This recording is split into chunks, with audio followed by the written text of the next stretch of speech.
இன்னைக்கு நீங்கள் உங்கள் வாழ்க்கையை கொஞ்சம் ரீவைண்ட் பண்ணி பாருங்கள். நம்ம நினச்சிட்டு இருக்கிறோம் நிறைய பேர் ஏன் சக்தியில் ஏன் பிரயாசத்தில் வந்து இல்லை. ஆண்டவர் அநேக இடங்களில் வானத்தை திறந்ததுனால தான் இன்னைக்கு இந்த நிலைமையில கர்த்தர் உங்களை வச்சிருக்கிறார்.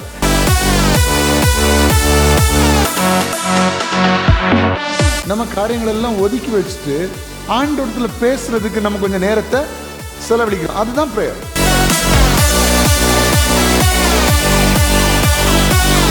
நீங்க ஒரு தேவைக்கு முன்பதாக நிற்கும்போது, ஒரு பிரச்சனைகளுக்கு முன்பதாக நிற்கும்போது, ஒரு பண கஷ்டத்துக்கு முன்பதாக நிற்கும் போது நீங்க ஜெபிக்கணும், ஏசப்பா எனக்காக வானத்தின் பலகணிகளை திறப்பார்.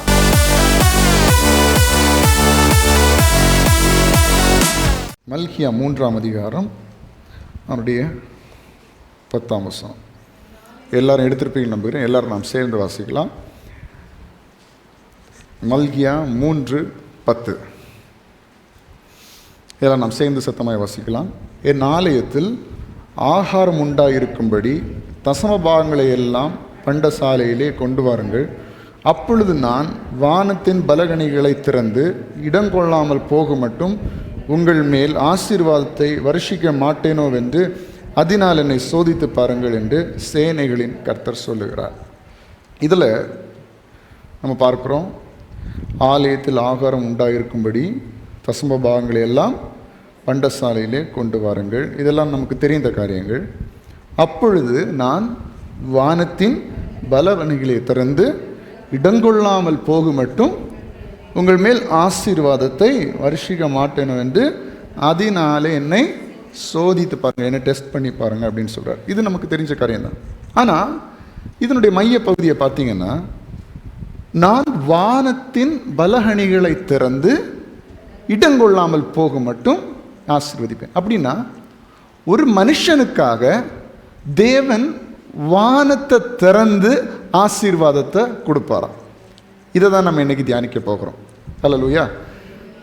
அதாவது ஆண்டவருடைய வார்த்தைக்கு கீழ்ப்படுகிற ஜனங்களுக்கு தேவன் எப்படிப்பட்ட ஆசீர்வாதத்தை கொடுப்பாராம்?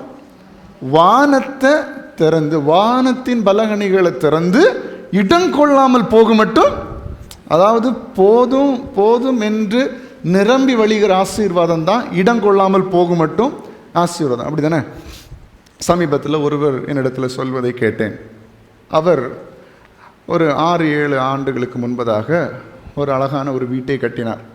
அநேக வருடங்களாக சம்பாதித்து, அநேக வருடங்களாக கஷ்டப்பட்டு ஒரு அழகான வீட்டை கட்டினார். கொஞ்சம் ரொம்ப மீடியம் சைஸில் ஓரளவு பெரிதாக கட்டினார். கட்டி முடித்து விட்டார். ஆனால் அவருக்கு வருத்தம் என்னென்னா, வீடை நல்லா கட்டிட்டேன், உள்ள வாங்கி வைக்கிறதுக்கு பொருளுக்கு எனக்கு எந்த காசும் இல்லை அப்படின்னு சொன்னார். சரிங்களா? அப்படி இல்லாமல் இருந்தாராம். வீடை நல்லா கட்டியாச்சு, ஒயரிங்லாம் சூப்பராக முடிச்சாச்சு, நல்ல கீழே கிரானைட்ஸ் அந்த மாதிரிலாம் போட்டு எல்லாம் அழகாக பளபளனாக்கி ஃபினிஷ் பண்ணிட்டார். நல்ல நிறைய இடங்களில் நம்ம ஃபினிஷ் பண்ண மாட்டோம், ஆனால் இவர் கம்ப்ளீட்டாக ஃபினிஷ் பண்ணிட்டார். ஆனால் நல்ல ஃபர்னிச்சர்ஸ் கிடையாது, நல்ல தேவையான கட்டில், அந்த சோஃபா செட் இதெல்லாம் ஒன்றும் கிடையாது, எல்லாமே காலியாக வீடு இருக்கும் அப்படின்னார். ஆனால் இப்போ சமீபத்தில் அவர் சொன்ன காரியம், இப்போது எனக்கு இந்த பெரிய வீட்டுக்குள்ளே என் திங்ஸை வைக்கிறதுக்கு இடம் இல்லாமல் என் உறவினர்களுக்கு, என் நண்பர்களுக்கெல்லாம் பாதி திங்ஸை என்ன செஞ்சுட்டேன், கொடுத்துட்டேன். அந்த அளவுக்கு ஆண்டவர் என்னென்ன செய்திருக்கிறார் அப்படி சொன்னார். நான் இப்போ நீங்கள் அப்படி வாங்கன்னு சொல்லலை. நான் எதுக்கு சொல்கிறேன்னா, இதான் இடம் கொள்ளாமல் போக மட்டும் அதாவது நிரம்பி வழி, அதாவது எக்ஸஸ் ஆகக்கூடிய அளவில் ஆண்டவர் எப்பவுமே அப்படி தானே கொடுக்குறாரு. 5000 பேர் ஆண்டவர் போஷிச்சார். எதை வச்சு? 5 அப்பத்தையும் 2 மீனையும் வச்சு போஷிச்சார். கரெக்டாக டயட் ஃபாலோ பண்ணுற மாதிரி ஒன்றும் போஷிக்கல. எப்படி போஷிச்சார்? 12 கூட நிறைய மீதி. ஹலோ. அதனால தான் இப்போவும் ஏதாவது ஃபங்க்ஷன்ஸ் வைக்கும்போது சொல்லுவாங்க, தயவு செஞ்சு குறைச்சி வச்சிடாதீங்க, கூடி வச்சுட்டா கூட பிரச்சனை கிடையாது, மீதி வந்தால் கூட அது ப்ராப்ளம் இல்லை. மீதி வருகிறது என்பது நிறைவை காண்பிக்கிறது. எல்லாரும் சொல்லுங்கள், நிறைவு. மீதி வருதுன்னா என்னது? நிறைவு. அப்போ நீங்கள் மாதந்தோறும் சம்பாதிக்கிறீங்கன்னா மந்த் எண்டில், மாத கடைசி என்கிட்ட காசு இல்லைங்கிற நிலைமை ஆண்டோடைய பிள்ளைகளுக்கு வரக்கூடாது. ஆண்டோடைய பிள்ளைகளுக்கு எப்படி இருக்கணும்னா, இந்த மாதம் செலவழித்து என்கிட்ட இவ்வளோ மீதி இருக்குதுங்கிறது வரணும். நம்ம சபையின் ஜனங்களை கர்த்தர் அப்படி ஆசீர்வதிப்பாரா? நான் நம்புகிறேன், நான் விசுவாசித்து அது நடக்கும். நம்முடைய பிள்ளைக்கு நீங்கள் 5000 ரூபா சம்பளம் வாங்கினாலும் அதில் 2000 மீதி வரும். எப்படின்னு தெரியாது, ஆனால் வரும். சரியா? அப்போ 50,000 வாங்கினாலும் அதில் மீதி வரும். கர்த்தர் உங்களை அப்படி ஆசீர்வதிப்பாராக. அற்புதமாய் உங்களை கர்த்தர் நடத்துவாராக. அதுதான் இடம் கொள்ளாமல் போக மட்டும் ஆசீர்வாதத்தை தேவன் வானத்திலிருந்து நமக்கு தருகிறார். சரி, இப்போ நம்ம லிட்ரலா பார்த்தா வானத்திலிருந்து நமக்கு ஆசீர்வாதங்கள் வருகிறது, ஆல்ரெடி வந்துட்டு இருக்குது. என்ன ஆசீர்வாதம் சொல்லுங்க பார்க்கலாம். உங்களிடத்துல ஒரு கேள்வி கேட்கிறேன். பைபிள் எல்லாம் நீங்க இப்ப ஓப்பன் பண்ண வேண்டாம். வானத்திலிருந்து ஏற்கனவே நமக்கு கொஞ்சம் ஆசீர்வாதங்கள் வந்துட்டு இருக்கிறது. என்ன?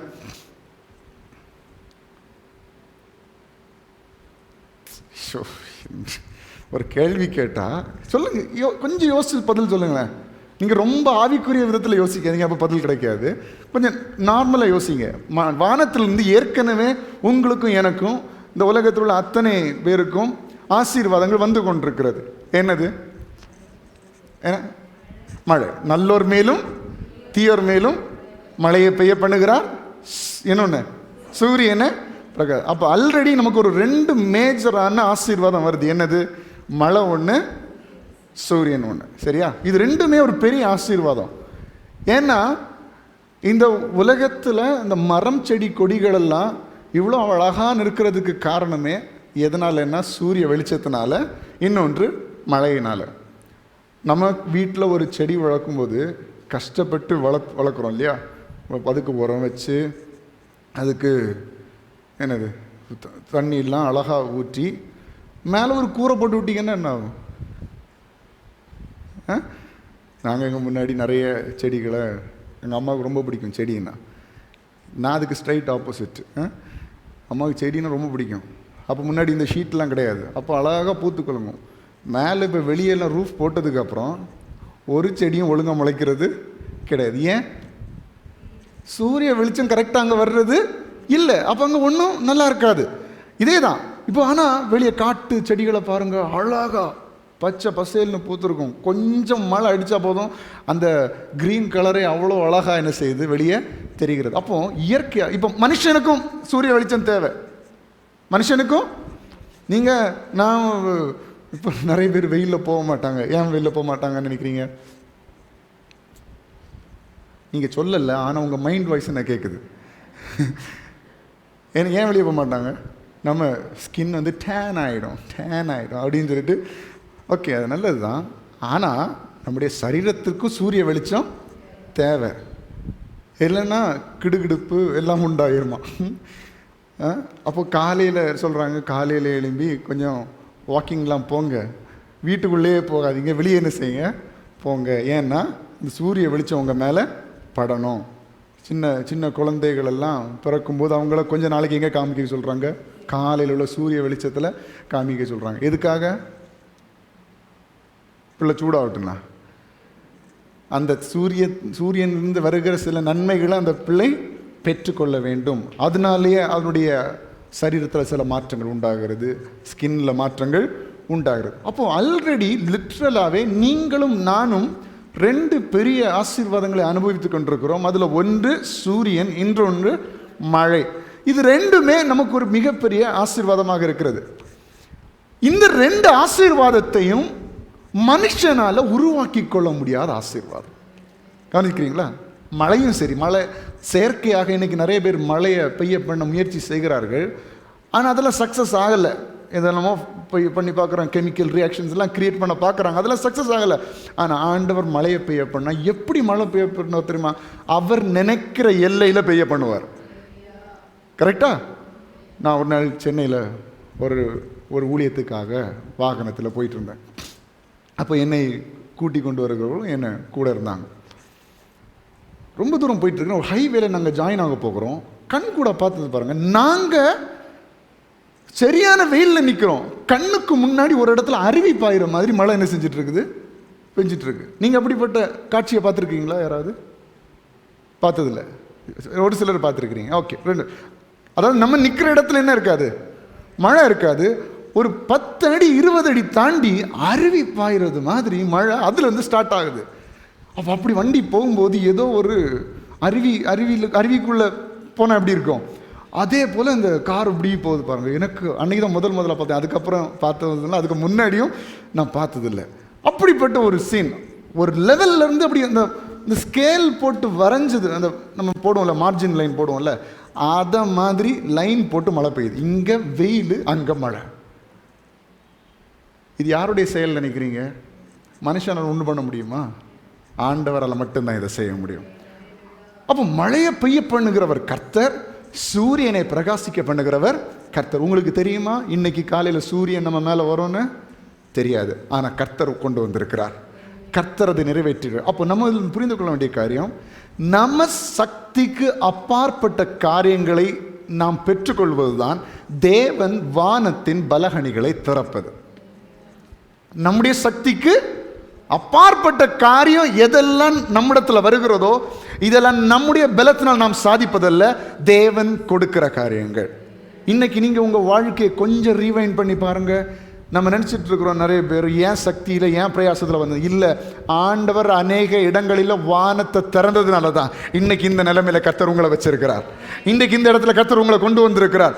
இந்த எவ்வளவோ ஏழ்மையில் எவ்வளவோ கஷ்டத்தில் இருந்தோம். நம்ம முயற்சியில் மட்டும் இல்லைங்க, நம்ம சாமர்த்தியத்தில் மட்டும் இல்லை, நம்முடைய எண்ணத்தினால், நம்முடைய ஞானத்தினால், நம்முடைய புத்தியினால், நம்ம பிளான் பண்ணி பண்ணதுனால ஒன்றும் கிடையாது. ஆண்டவர் வானத்தின் பலகணிகளை திறந்ததுனால்தான் இன்றைக்கு அநேக ஆசீர்வாதங்களை நீங்கள் அனுபவித்துக் கொண்டிருக்கிறீர்கள். இன்றைக்கு அநேக நன்மைகளை நீங்கள் அனுபவித்துக் கொண்டிருக்கிறீர்கள். அநேகர் இன்றைக்கு ஆசீர்வதிக்கப்பட்டிருக்கிறீர்கள். என கர்த்தர் திறந்ததுனால. அப்போ சூரியனை எப்படி மனுஷன் கொண்டு வர முடியாதோ, எப்படி மழையை மனுஷன் கொண்டு வர முடியாதோ, இதே போல ஆண்டவர் நம்ம செய்ய முடியாத காரியங்களை, நம்ம எதிர்பார்க்க முடியாத காரியங்களை நமக்காக கொண்டு வர்றாரு. பார்த்தீங்களா? இதுதான் வானத்தின் பலகணிகளை திறப்பது. சரி, இப்போ நம்ம பார்க்க போகிற காரியம், யார் யாருக்கு எப்படிப்பட்டவர்களுக்கு இந்த வானத்தை தேவன் திறக்கிறார் அப்படின்னு வேதம் சொல்லுகிறது என்பதை குறித்து நம்ம கொஞ்சம் தியானிக்கலாம். முதலாவது நாம் வேதாமத்தை திருப்பிக் கொள்ளலாம். மத்தேயு 3ஆம் அதிகாரம் அவருடைய 16ஆம் வசனத்தில் நம்ம பார்க்கும்போது யார் யாருக்கெல்லாம் வானங்கள் திறக்கப்பட்டது என்பதை நாம் பார்க்க முடிகிறது. மத்தேயு 3ஆம் அதிகாரம் அவருடைய 16ஆம் வசனம்.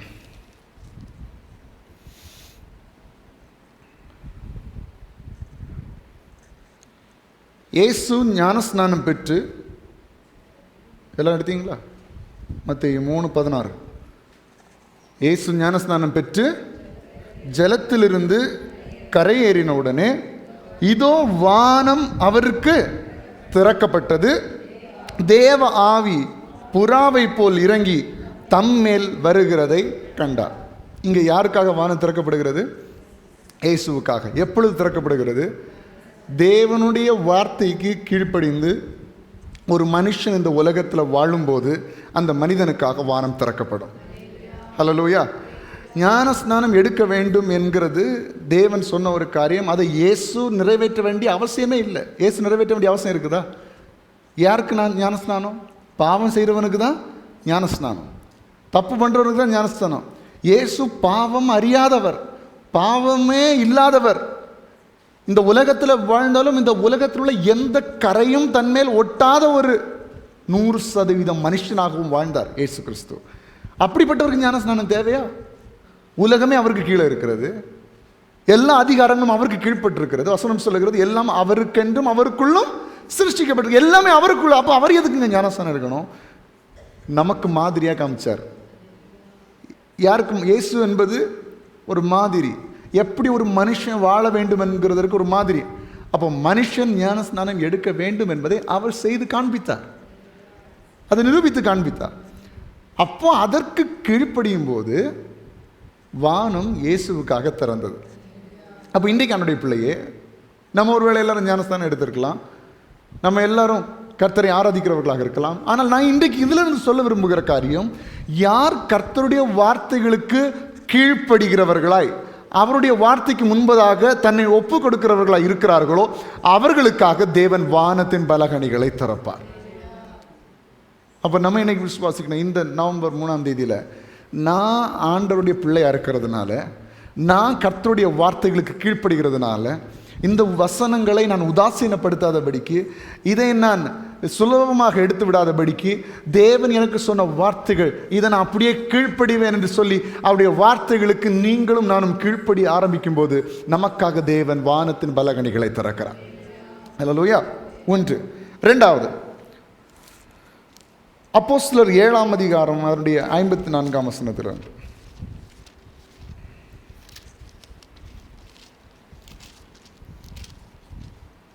அப்போஸ்தலர் 7 அதனுடைய 54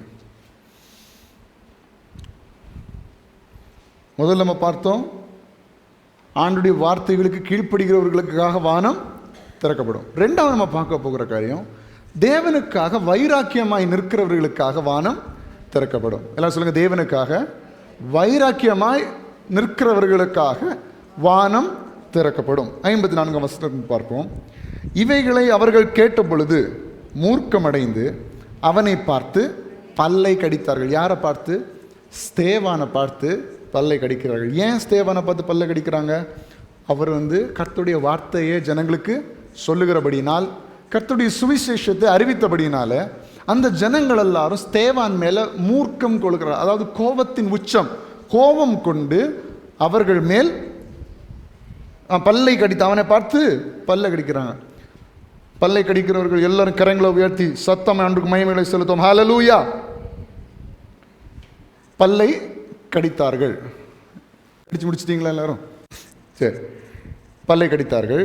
அவன் பரிசுத்த ஆவியினாலே நிறைந்தவனாய் வானத்தை அண்ணாந்து பார்த்து தேவனுடைய மகிமையும் தேவனுடைய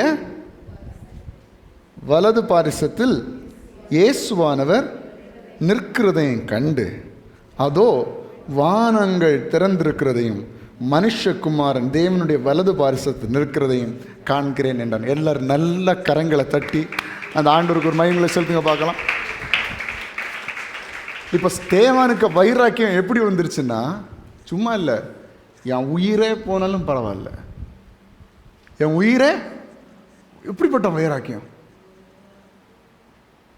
நான் ஆண்டவருடைய வார்த்தைக்காக என்ன வேணாலும் செய்யறதுக்கு தயார். நம்ம இன்னைக்கு பாருங்க, ஒரு சின்ன காரியங்களுக்காக நம்முடைய சின்ன சின்ன சந்தோஷங்களை இழப்பதற்கே நம்ம தயாராகிறது இல்லை, இல்லையா? யோசிச்சு பாருங்களேன். ஆண்டவருக்காக இந்த காரியத்தை நம்ம தியாகம் பண்ணலான்னு சொன்னாலே நம்மளால் அதை அநேக நேரங்களை ஏற்றுக்க முடியல. இது உண்மை. விசுவாசிகளுக்கு மட்டும் இல்லை, ஊழியக்காரர்களுக்கு இது பொருந்தும், எனக்கு இது பொருந்தும். இந்த நம்ம இப்படிப்பட்ட காரியத்தை செய்வோம். சும்மா யோசிச்சு பாருங்களேன், காலையில் எழும்பி ப்ரேயர் பண்ணுவோம்னு சொன்னாலே நிறைய பேருக்கு என்ன செய்ய முடியாது. ஏன்னா அந்த காலையில் உள்ள அந்த தூக்கத்தையே சாக்ரிஃபைஸ் பண்ண முடியல ஆண்டவருக்காக கொஞ்ச நேரம். ஏன்னா ஒரு 9 மணி 10 மணி தாண்டிடுச்சுன்னா அதுக்கப்புறம் நம்ம வேலை ஸ்டார்ட் ஆகிடும், இல்லையா?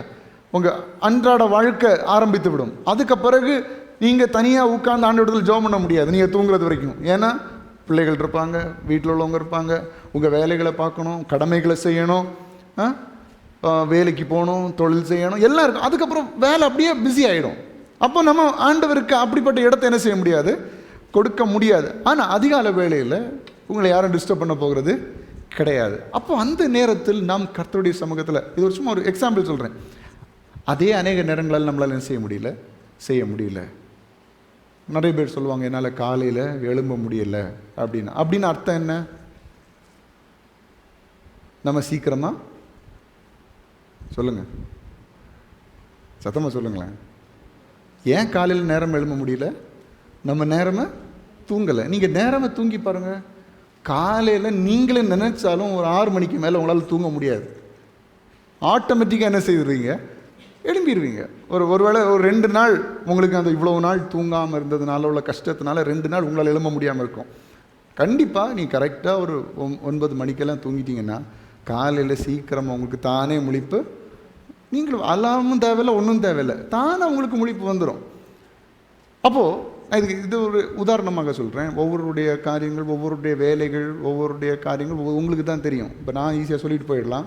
ஆனால் நீங்கள் அனுதினமும் ஃபேஸ் பண்ணுகிற காரியங்கள் உங்களுக்கு தான் தெரியும். அது நீங்கள் தான் அதை கரெக்டாக கேட்டகரைஸ் பண்ணி நீங்கள் தான் உங்களுடைய வாழ்க்கையை ஆண்டவருக்கு அதிக இடம் கொடுக்கிறவர்களாக மாற வேண்டும். சரிங்களா? அது உங்களுடைய பொறுப்பு. உங்களை பற்றி உங்களுக்கு தான் தெரியும், உங்கள் பிள்ளைகளை பற்றி உங்களுக்கு தான் தெரியும். இன்றைக்கி நிறைய வேலை செய்கிறவர்கள், இன்றைக்கி நம்ம எல்லாரும் வெளியே போய் வேலை செய்கிறவங்க காலையில் 9 மணிக்கு போயிட்டு நைட்டு 9 மணி 8 மணிக்கெல்லாம் வந்துடுறாங்க. ஆனால் இன்னும் ஃபாரின் கம்பெனிஸில் வேலை பார்க்குறவங்க இங்கேருந்தே வீட்டிலேருந்தே வேலை பார்க்குறாங்க. அவங்களுக்கு வேலை எப்போ ஸ்டார்ட் ஆகும்னு நினைக்கிறீங்க? நீங்கள் எல்லாம் பெட்ஷீட்டை மூடும்போது அவங்க பெட்ஷீட்டை எடுப்பாங்க. எதுக்கு?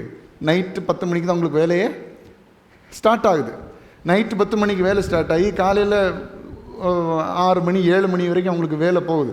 அப்போ அவங்களுக்கு விடியற் காலைக்கு எங்கே போகிறது? So it depends. நம்ம தான் அதை சேனலைஸ் பண்ணி ஆண்டவருக்கு இடம் கொடுக்கிறவர்களாக நாம் மாற வேண்டும். நான் இப்போ அதுக்கு வரவில்லை. ஆனால் ஒரு சின்ன விஷயங்களில் நம்ம தியாகம் பண்ணலாம், சின்ன விஷயத்தை ஆண்டவருக்காக ஒதுக்கலான்னு சொல்லும் போதே நம்மளால் அநேக நேரங்களில் முடிய மாட்டேங்குது. ஆனால் ஸ்தேவான் எதை பணையம் வைக்கிறான் தெரியுமா? தன்னுடைய வாழ்க்கையை, தன்னுடைய ஜீவனை ஆண்டவருக்காக வைக்கிறான். இந்த உலகத்தில் வாழணும்னு எல்லாருக்குமே ஆசை உண்டு. நான் அதை அனுபவிக்கலை, இதை அனுபவிக்கலை. நிறைய பேருக்கு இந்த உலக வாழ்க்கைக்கு பிறகு எங்கே போகிறோங்கிற அந்த யோசனையை விட எப்படி இருக்க போகிறோம், பரலோக ராஜ்யத்துக்கு போகணுமே, அவருக்காக வாழணுமே, அந்த எண்ணத்தை விட இந்த உலகத்தில் நிறைய காரியங்களை சாதிக்கணுங்கிற எண்ணம் நிறைய பேருக்கு கூடுதல். Majority of the people. நிறைய பேருக்கு இந்த உலகத்தில் அதை சாதிக்கணும், இது அப்படி வாழ்ந்துடணும், இப்படி நான் சாகிறதுக்குள்ளாடி எப்படியாவது இதெல்லாம் செய்திடணும். ஓகே தான். ஆனால் அது பிரதான நோக்கம் அல்ல. நம்ம ஆண்டோடைய சித்தத்தை செய்யணும், அதுதான் பிரதான நோக்கம். சரிங்களா? அப்போ இந்த ஸ்தேவான், வேதம் எல்லாருக்கும் கையில் இருக்க பைபிளில் தான் இந்த ஸ்தேவானுடைய சம்பவம் இருக்கிறது. அவன் தன்னுடைய வாழ்க்கையை கூட பொருட்டாயனல்ல, ஆண்டவருக்கு முன்பதாக தன்னுடைய வாழ்க்கையை துச்சமாக எண்ணுகிறான். என்ன சொல்லுகிறார் பாருங்க. கல்லெறிகிறதுக்கு ரெடி ஆகிறாங்க. இவன் ஐயோ கல்லெறிகிறாங்களே, என்ன செய்ய போகிறேன்? அவனுடைய கண்கள் மேலே பார்க்குது. இப்படிப்பட்ட வைராக்கியம் உள்ள இந்த மனுஷனுக்காக தேவன் வானங்களை திறக்கிறார். ஹல்லேலூயா. ஆனால் எல்லாருக்கும் இப்படிப்பட்ட முடிவு வரும் என்று நம்ம நினைத்து விடக்கூடாது. இது அவர்களை ஆண்டவர் அதுக்குன்னே அழைச்சிருப்பாரு, அவங்கள அதுக்குன்னே அவங்கள அர்ப்பணிச்சிருப்பாங்க. உங்கள் மன விருப்பம் எல்லாம் ஆண்டவர் எதையும் செய்ய மாட்டார். அதனால் நீங்கள் யாரும் பயப்படக்கூடாது. ஐயோ நானும் ஸ்தேவான் மாதிரி இரத்த சாட்சியாக மரித்தாதான் நான் இப்படிப்பட்ட காரியங்கள், அப்படி இல்லை. உங்களுடைய மன விருப்பம்னு ஒன்று இருக்குது. ஆனால் நீங்கள் எந்த அளவுக்கு வைராக்கியமாக இருக்கிறீர்கள் என்பது ஆண்டவர் பார்க்கிறார். ஆண்டவருக்காக எதையும் செய்யக்கூடிய துணிவு நமக்கு இன்றைக்கு வர வேண்டும். கண்டிப்பாக பெரியவர்களுக்கு இருக்கும், ஆனால் இன்றைய வாலிபர்களுக்கும் அது வரணும். ஆண்டவருக்காக நான் எதையாகிலும் செய்வேன். மற்றவங்களை ப்ரைஸ் பண்ணுறதுக்கு, மற்றவங்களை ப்ளீஸ் பண்ணுறதுக்காக அல்ல, ஆண்டவரை உயர்த்துறதுக்காக நான் பல காரியங்களை செய்வேன். தோ வானங்கள் திறந்திருக்கிறதையும் மனுஷகுமாரன் தேவனுடைய வலது பாரிசத்தில் நிற்கிறதையும் காண்கிறேன் என்றான். ஹல்லேலூயா. அப்போ ரெண்டாவது யாருக்காக வானங்கள் திறக்கிறது? தேவன் மேல் வைராக்கியம் உள்ளவர்களுக்காக வானங்கள் திறக்கிறது. முதல்ல இது பார்த்தோம், தேவனுடைய வார்த்தைகளுக்கு கீழ்ப்படுகிறவர்களுக்காக வானங்கள் திறக்கிறது. ரெண்டாவது, தேவன் மேல் வைராக்கியமாய் எதையாகிலும் செய்ய வேண்டும், என்ன வேணாலும் நான் இழப்பேன் என்று வைராக்கியமாய் நிற்கிறவர்களுக்காக வானங்கள் திறக்கிறது. மூன்றாவது, ஜெபிக்கிற மனுஷனுக்காக வானங்கள் திறக்கிறது. வாசிக்கலாம். அப்போஸ்தலர் 10வது அதிகாரம் அவனுடைய 9ஆம் வசனத்திலிருந்து நாம் வாசிக்கலாம். அப்போஸ்தலர் 10ஆம் அதிகாரம் அவருடைய 9ஆம் வசனத்திலிருந்து நாம் வாசிப்போம். எல்லாம் சேர்ந்து வாசிக்கலாமா? மறுநாளிலே அவர்கள் பிரயாணப்பட்டு அந்த பட்டணத்துக்கு சமீபித்து வருகையில் பேதுரு 6ஆம் மணி நேரத்திலே ஜெபம் பண்ணும்படி மேல் வீட்டில் ஏறினான். அவன் மிகுந்த பசியடைந்து சாப்பிட மனதாயிருந்தான். அதற்கு அவர்கள் ஆயத்தம் பண்ணுகையில் அவன் ஞான திருஷ்டி அடைந்து வானம் திறந்திருக்கிறதாகவும் 4 முனைகளும் கட்டப்பட்ட பெரிய துப்பட்டியைப் போல ஒரு விதமான கூடு தன்னிடத்தில் இறங்கி தரையில் விடப்பட்டிருக்கிறதாகவும். சரி, அது அதனுடைய டிஸ்கிரிப்ஷன், நமக்கு அது தேவையில்லை. இப்போது 6ஆம் மணி நேரத்தில் பேதுரு ஜெபம் பண்ணும்போது அவனுக்காக வானங்கள் திறக்கப்படுகிறது. ஹல்லேலூயா. அப்போ நீங்களும் நானும் ஆண்டவரிடத்தில் நேரம் செலவழிக்கிறவர்களாக, ப்ரேயர் அது எதை மீன் பண்ணுது? எது அதனுடைய அர்த்தம் என்ன? ப்ரேயர்னு அர்த்தம் என்ன? நம்ம காரியங்கள் எல்லாம் ஒதுக்கி வச்சுட்டு ஆண்டவரிடத்தில் பேசுகிறதுக்கு நம்ம கொஞ்சம் நேரத்தை செலவழிக்கிறோம். அதுதான் ப்ரேயர். ஏதோ அதை தாரோம் ஆண்டவர், இதை தாரோம், அப்படி தாரோம், இப்படி, அதுவும் ப்ரேயர். அதுவும் பண்ணலாம், ஆண்டவரிடத்தில் கேட்கலாம், என்ன வேணாலும் நீங்கள் கேட்கலாம். உலகத்தில் கேட்கிறத விட ஆண்டவரிடத்தில் என்ன வேணாலும் நீங்கள் கேட்கலாம், அது ஓகே. ஆனால் ப்ரேயர்னா ஒரு எக்ஸாக்ட் மீனிங் என்னன்னா, ஆண்டவருக்கு கூட நான் கொஞ்சம் நேரம் செலவழிக்க போகிறேன். உபவாச ஜபங்கள் எதுக்காக? உங்களுக்கு எல்லாருக்குமே தெரியும், நம்ம சபை ஜனங்களுக்கு தெரியும். உபவாச ஜபங்கள் எதுக்காக? ஆண்டவரிடத்தில் சண்டை போடுறதுக்கா? ஆண்டவரிடத்தில் போராடுறதுக்கா? ஆண்டவரோடு நேரம் செலவழிக்கிறதுக்காக, அவரோடு நெருங்குவதற்காக. அப்போ பேதுரு ஆண்டவரோடு நேரத்தை செலவழிக்க தயாரான போது வானங்கள் அவனுக்காக திறந்தது. ஹல்லேலூயா. அப்போ நாமும் நம்முடைய வாழ்க்கையில் எல்லாவற்றையும் ஒதுக்கி நம்ம ஜெபிக்க ஆரம்பிக்கும் போது, ஆண்டவரோடு நேரம் செலவழிக்க ஆரம்பிக்கும் போது, நிச்சயமாக நமக்காக வானங்கள் திறக்கும். தேவ பிள்ளையே, உங்கள் கஷ்டங்களுக்காக தேவன் வானத்தை திறப்பார். உங்களுடைய தேவைகளுக்காக தேவன் வானத்தை திறப்பார். இடம் கொள்ளாமல் போக மட்டும் ஆசீர்வதிப்பார். இதை நீங்கள் விசுவாசிக்க வேண்டும். இன்னிலிருந்து நீங்கள் அதை விசுவாசிக்க வேண்டும். என் தேவன் எனக்காக வானத்தின் பலகணிகளை திறப்பார். நீங்கள் ஒரு தேவைக்கு முன்பதாக நிற்கும்போது, ஒரு பிரச்சனைகளுக்கு முன்பதாக நிற்கும்போது, ஒரு பண கஷ்டத்துக்கு முன்பதாக நிற்கும்போது நீங்கள் ஜெபிக்கணும், ஏசப்பா எனக்காக வானத்தின் பலகணிகளை திறப்பார்.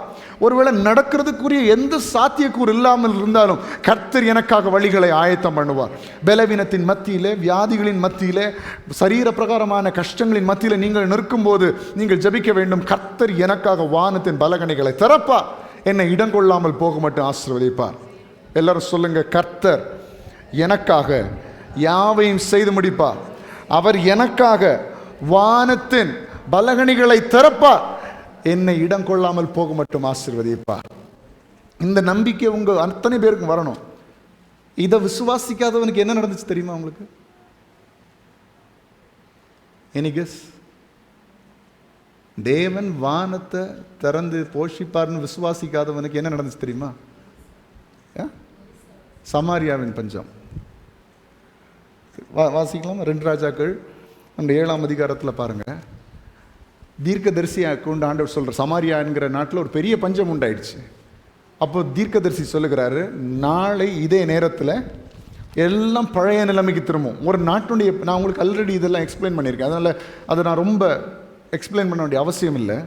ஒரு நாட்டுடைய பஞ்சம் ஒரே நாளில் வர்றதில்லை, சரிங்களா? எப்படி வரும் ஒரு நாட்டுடைய பஞ்சம்? கொஞ்சம் கொஞ்சம் கொஞ்சம் கொஞ்சமாக ஒரு, எப்படி முதல்ல விலைவாசியெல்லாம் ஏறும்.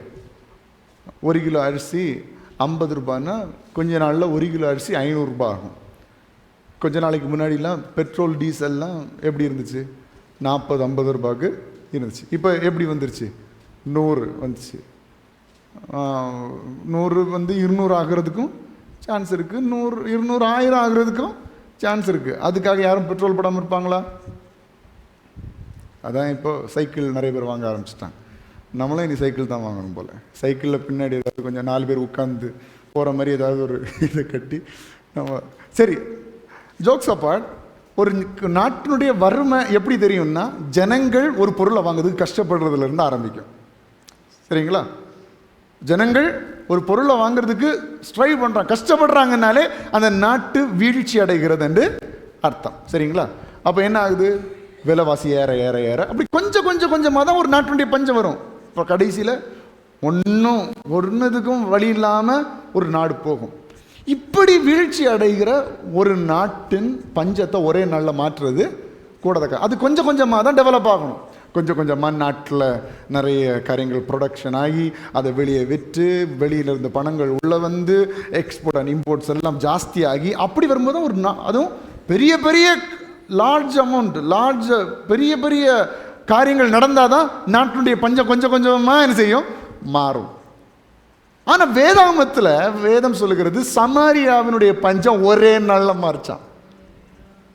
அதுக்கு ஆண்டவர் இன்னொரு நாட்டை பயன்படுத்தினார், குஷ்டரோகிகளையும் பயன்படுத்தினார், சரிங்களா? அது நமக்கு இப்போ தேவையில்லை. இப்போ அதை விசுவாசிக்காமல் போனவருக்கு என்ன நடந்துச்சு பாருங்க. 7ஆம் அதிகாரம் 1ஆம் வசனம். அப்பொழுது எலிசா, கர்த்தருடைய வார்த்தையை கேளுங்கள், நாளை இந்நேரத்தில் சமாரியாவின் வாசல்லே 1 மரக்கால் கோதுமை மா 1 சேக்கலுக்கும் 2 மரக்கால் வார்கோதுமை 1 சேக்கலுக்கும் விற்கப்படும் என்று கர்த்தர் சொல்லுகிறார். அப்பொழுது ராஜாவுக்கு கைலாகு கொடுக்கிற பிரதானி ஒருவன் தேவனுடைய மனுஷனுக்கு பிரதியுத்தரமாக, எல்லாரும் சேர்ந்து வாசிங்க இதை, இதோ வானத்திலே மதகுகளை உண்டாக்கினாலும் இப்படி நடக்குமோ என்றான்.